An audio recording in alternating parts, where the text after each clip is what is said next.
व्यापार की अच्छी समझ रखने वाले लोग इस बात को अच्छी तरह से समझ सकते हैं कि एक ही प्रोडक्ट को बार बार लॉन्च नहीं किया जा सकता। नमस्कार, द पेन डाउन में आपका स्वागत है। मैं हूं पीयूष त्रिपाठी। कुछ इसी तरह की बात प्रधानमंत्री मोदी ने भी कही।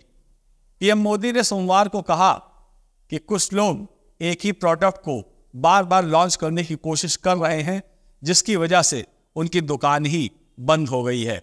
आखिर क्या था ये पूरा प्रकरण और ऐसा क्यों कहा प्रधानमंत्री मोदी ने, देखते हैं इस रिपोर्ट में। सोमवार 6 फरवरी को लोकसभा में राष्ट्रपति के अभिभाषण पर धन्यवाद प्रस्ताव पर चर्चा का जवाब देते हुए पीएम मोदी ने राजनीति में परिवारवाद का मुद्दा उठाया और यह भी कहा कि एक ही प्रोडक्ट को बार बार लॉन्च नहीं किया जा सकता। ये सब परिवारवाद के भेंट चढ़ गए। एक ही प्रोडक्ट बार बार की दुकान ताला लगने की नौबत आ गई। और ये दुकान हम नहीं कह रहे, आप लोग कह रहे हैं। आप लोग कहते हैं दुकान खोलिए, सब जगह पे बोलते हैं। दुकान को ताला लगने की बात आई। यहाँ हमारे दादा अपनी आदत छोड़ नहीं पाते हैं, वो वहां से बैठे बैठे कमेंट कर रहे हैं परिवारवाद की। मैं जरा समझा देता हूँ। आज माफ करना अध्यक्ष महोदय, मैं जरा समय ले रहा हूँ। आज हम किस परिवारवाद की चर्चा करते हैं? अगर किसी परिवार में अपने बलबूते पर जन समर्थन से एक से अधिक अनेक लोग अगर राजनीतिक क्षेत्र में भी प्रगति करते हैं, उसको हमने कभी परिवारवाद नहीं कहा है। हम परिवारवाद की चर्चा वो करते हैं जो पार्टी परिवार चलाता है, जो पार्टी परिवार के लोगों को प्राथमिकता देती है, जो पार्टी के सारे निर्णय परिवार के लोग ही करते हैं, वो परिवारवाद है। न राजनाथ जी की कोई पॉलिटिकल पार्टी है, न अमित शाह की कोई पॉलिटिकल पार्टी है। और इसलिए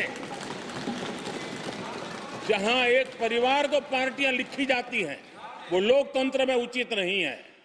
लोकतंत्र में पार्टी अनेक एक परिवार के 10 लोग राजनीति में आए, कुछ बुरा नहीं है। हम तो चाहते हैं नौजवान लोग आए, हम भी चाहते हैं ये इसकी चर्चा करिए। हमारे साथ आपके साथ मेरा विषय नहीं है। देश के लोकतंत्र के लिए परिवारवादी राजनीति, पारिवारिक पार्टियों की राजनीति, ये हम सबकी चिंता का विषय होना चाहिए। और इसलिए मैं किसी परिवार के 2 लोग अगर प्रगति करते हैं, उसको तो मैं स्वागत करूंगा। 10 लोग प्रगति करें, मैं स्वागत करूंगा। देश में जितनी नई पीढ़ी अच्छे लोग आए, स्वागत योग्य है। सवाल यह है कि परिवार ही पार्टियां चलाती है। पक्का है कि ये अध्यक्ष नहीं होगा तो उसका बेटा होगा, ये नहीं होगा तो उसका बेटा होगा। ये लोकतंत्र का खतरा है। और इसलिए अच्छा हुआ दादा, थैंक यू। ये विषय कभी बोलता नहीं था, आज बोल दिया मैंने। आदरणीय अध्यक्ष जी, एक ही प्रोडक्ट को बार बार लॉन्च करने का भरपूर प्रयास हो रहा है। कांग्रेस एक परिवार में उलझ गई है। देश के करोड़ों परिवार की आकांक्षाएं और उपलब्धियां वो देख पा ही नहीं रहे, देख सकते नहीं, अपने परिवार के बाहर देखने की तैयारी नहीं है। राहुल गांधी का नाम लिए बगैर मोदी ने परिवारवाद पर प्रहार किया। मोदी ने यह भी कहा कि कांग्रेस में एक कैंसिल कल्चर डेवलप हुआ है। मोदी ने सवाल उठाया कि इतनी नफरत कब तक पाले रखोगे। और कांग्रेस में एक कैंसिल कल्चर डेवलप हुआ है। कुछ भी है कैंसिल, कुछ भी है कैंसिल। ये ऐसे कैंसिल कल्चर में कांग्रेस फंस गई है। अगर हम कहते हैं मेक इन इंडिया तो कांग्रेस कहती है कैंसिल। हम कहते हैं आत्मनिर्भर भारत, कांग्रेस कहती है कैंसिल। हम कहते हैं वोकल फॉर लोकल, कांग्रेस कहती है कैंसिल। हम कहते हैं वंदे भारत ट्रेन, कांग्रेस कहती है कैंसिल। हम कहते हैं संसद की नई इमारत, कांग्रेस कहती है कैंसिल। यानी मैं हैरान हूं, ये कोई मोदी की उपलब्धियां नहीं है, देश की उपलब्धियां। इतनी नफरत कब तक पाले रखोगे?